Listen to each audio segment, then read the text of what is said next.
Bismillahirrahmanirrahim. Assalamualaikum warahmatullahi wabarakatuh. Berjumpa kembali di YouTube channel saya, Gera Madiana. Kali ini kita masih dengan mata kuliah akuntansi manajemen untuk bab balance scorecard. Jadi kita akan belajar mengenai balance scorecard. Oke, kita langsung saja ke materinya. Ya, tujuan dari pembelajaran ini diharapkan mahasiswa bisa bertanggung jawab pada pelaksanaan perkuliahan bab balance scorecard. Kemudian diharapkan mahasiswa bisa memahami apa itu balance scorecard secara terstruktur beserta konsep-konsepnya. Dan juga diharapkan mahasiswa bisa menjelaskan kembali apa itu pengertian, keunggulan, langkah-langkah, dan perspektif pengukuran balance scorecard secara struktur. Nah, sebelumnya kita perlu tahu apa itu balance scorecard atau BSC, balance scorecard gitu ya.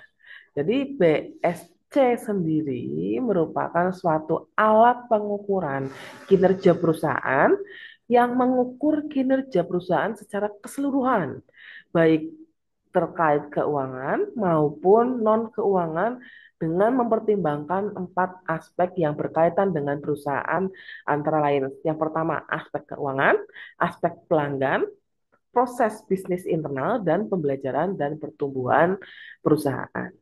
Nah, balance scorecard sendiri terdiri dari dua suku kata.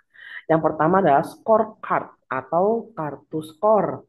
Nah, kartu skor berarti bentuknya adalah formulir atau kartu yang bisa untuk mencatat suatu pengukuran atau capaian kinerja perusahaan. Yang kedua adalah balance, yang artinya seimbang, berimbang. Ya, jadi kita akan mengukur kinerja perusahaan secara berimbang dengan suatu scorecard atau kartu. Nah, kartu skor sendiri atau scorecard adalah kartu yang digunakan untuk mencatat skor hasil kinerja seseorang yang ada di dalam perusahaan. Nah, kartu skor sendiri juga dapat digunakan untuk merencanakan skor yang hendak diwujudkan oleh personel di masa depan dibandingkan dengan hasil kinerja yang sesungguhnya. Jadi hasil perbandingan ini digunakan untuk melakukan evaluasi atas kinerja yang sesungguhnya terjadi dalam suatu perusahaan. Nah, selain itu, kalau kita berbicara mengenai balance, balance di sini menekankan pada keseimbangan antara beberapa faktor.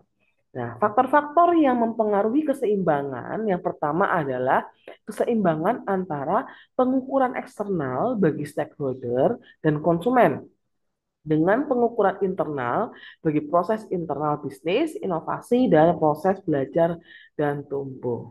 Kemudian faktor selanjutnya adalah terkait dengan keseimbangan antara pengukuran hasil dari usaha masa lalu dengan pengukuran yang mendorong kinerja yang di masa yang akan datang. Kemudian yang ketiga adalah keseimbangan antara unsur objektivitas, yaitu pengukuran berupa hasil kuantitatif yang diperoleh secara mudah dengan unsur subjektivitas, yaitu pengukuran memicu kinerja yang dibutuhkan pertimbangan. Nah, itu pengertian antara kartu skor atau scorecard dan balance.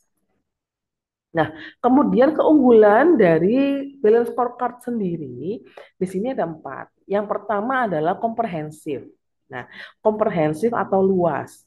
Jadi memperluas perspektif dalam perencanaan strategis, perspektif keuangan meluas ketiga perspektif antara lain pelanggan, ya, kemudian proses bisnis internal, kemudian pembelajaran dan pertumbuhan.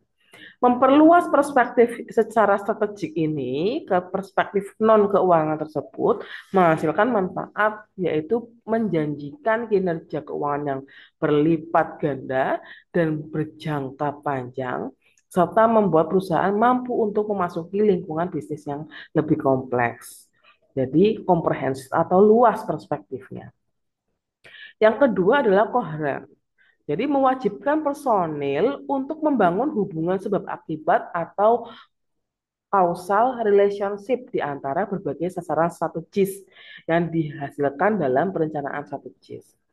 Setiap sasaran strategis yang ditetapkan dalam perspektif non-keuangan harus memiliki hubungan kausal dengan sasaran keuangan, baik secara langsung maupun tidak langsung. Kekoherenan strategis sendiri yang dihasilkan dalam sistem perencanaan strategis memotivasi personil untuk bertanggung jawab dalam mencari inisiatif strategis yang bermanfaat untuk menghasilkan kinerja keuangan. Kemudian keunggulan yang ketiga adalah seimbang. Keseimbangan sasaran strategis yang dihasilkan oleh sistem perencanaan strategis penting untuk menghasilkan kinerja keuangan berjangka panjang. Jadi sasaran strategis yang lebih difokuskan ke salah satu perspektif mengakibatkan perspektif yang lain terabaikan. Hal ini akan mempengaruhi kemampuan perusahaan dalam menghasilkan kinerja keuangan dalam jangka yang lebih panjang. Dan keunggulan yang keempat adalah terukur. Jadi balance scorecard sendiri adalah mengukur bagaimana sasaran strategis yang dihasilkan oleh sistem perencanaan strategis menjanjikan ketercapaian berbagai sasaran strategis yang dihasilkan oleh sistem tersebut. Nah, balance scorecard di sini mengukur sasaran-sasaran strategis yang sulit untuk diukur. Perspektif non-keuangan merupakan sasaran yang tidak mudah diukur. Jadi ada 4 ya keunggulan dari balance scorecard. Yang pertama adalah komprehensif, yang kedua koheren, yang ketiga seimbang, dan yang keempat adalah terukur. Nah, langkah-langkah dalam penyusunan balance scorecard sendiri yang jelas adalah yang pertama menerjemahkan visi misi dan strategi perusahaan. Perusahaan harus bisa menerjemahkan atau mendefinisikan visi misi apa yang akan dia capai dan langkah-langkah apa saja yang akan dia capai. Kemudian yang kedua setelah sudah ter diketahui ya, visi misi dan strategi perusahaan, maka yang kedua adalah merencanakan dan menetapkan sasarannya. Setelah itu adalah menyelaraskan berbagai inisiatif strategis rencana bisnis, dan yang keempat baru bisa meningkatkan umpan balik dan pembelajaran strategis. Nah, di sini perspektif atau aspek pengukuran kinerja balance scorecard. Jadi tadi bahwa balance scorecard terdiri dari 4 hal. Tapi sebelumnya langkah pertama adalah yang tengah ini, menentukan visi dan strateginya. Nah, menentukan visi dan strateginya jadi keempat bidang, baik itu finansial, internal business, learning and grow, dan customer. Itu 4 perspektif dalam pengukuran kinerja balance scorecard. Nah, aspek-aspek pengukuran kinerja balance scorecard tadi ada 4 hal. Finance, keuangan, pelanggan, customer, kemudian internal business, proses bisnis internal, dan pembelajaran serta pertumbuhan. Pada aspek keuangan, nah di sini balance scorecard mendeskripsikan konsekuensi ekonomi dari tindakan yang dilakukan dalam 3 perspektif lain, yaitu pelanggan, proses bisnis internal, dan pembelajaran serta pertumbuhan. Contohnya, pertumbuhan pendapatan, pengurangan biaya, dan pemanfaatan aset. Sedangkan kalau aspek pelanggan di sini lebih kepada menentukan pelanggan dan segmen pasar yang diambil dalam operasional bisnis. Contohnya adalah meningkatkan pangsa pasar, kemudian akuisisi pelanggan baru, retensi pelanggan, kepuasan pelanggan, profitabilitas pelanggan, dan lain sebagainya. Aspek yang ketiga adalah proses bisnis internal, yaitu bagaimana menjelaskan proses bisnis internal yang diperlukan untuk menyediakan nilai bagi pelanggan dan pemilik perusahaan.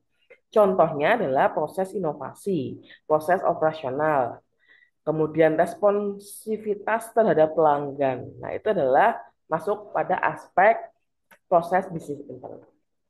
Kemudian yang keempat adalah aspek pembelajaran dan pertumbuhan. Jadi bagaimana balance scorecard ini menentukan kemampuan yang diperlukan organisasi untuk menciptakan peningkatan dan pertumbuhan jangka panjang. Contohnya adalah peningkatan kemampuan karyawan, kemudian motivasi dan pemberdayaan karyawan, serta kemampuan sistem informasi. Jadi ada 4 aspek pengukuran balance scorecard. Nah, ini adalah contoh balance scorecard yang diterapkan pada penentuan peta strategi Direktorat Jenderal Kekayaan Negara tahun 2022. Jadi yang jelas dalam pengukuran kinerja perusahaan menggunakan balance scorecard, di sini akan ada 4 aspek, yaitu aspek yang pertama stakeholder, kemudian customer, internal process, dan learning and growth. Nah, langkah-langkahnya seperti tadi disampaikan bahwa penentuan visi misi, ya, kemudian kita akan merumuskan strategi sasaran dan sampai pada pengukuran kinerja perusahaan. Nah, mungkin itu yang bisa saya sampaikan untuk materi kita. Semoga bermanfaat dan seperti biasa, kalau ada yang mau ditanyakan, silakan ditanyakan di kolom komentar. Mungkin itu saja yang bisa saya sampaikan. Terima kasih. Kurang lebihnya mohon maaf. Saya akhiri. Wassalamualaikum warahmatullahi wabarakatuh.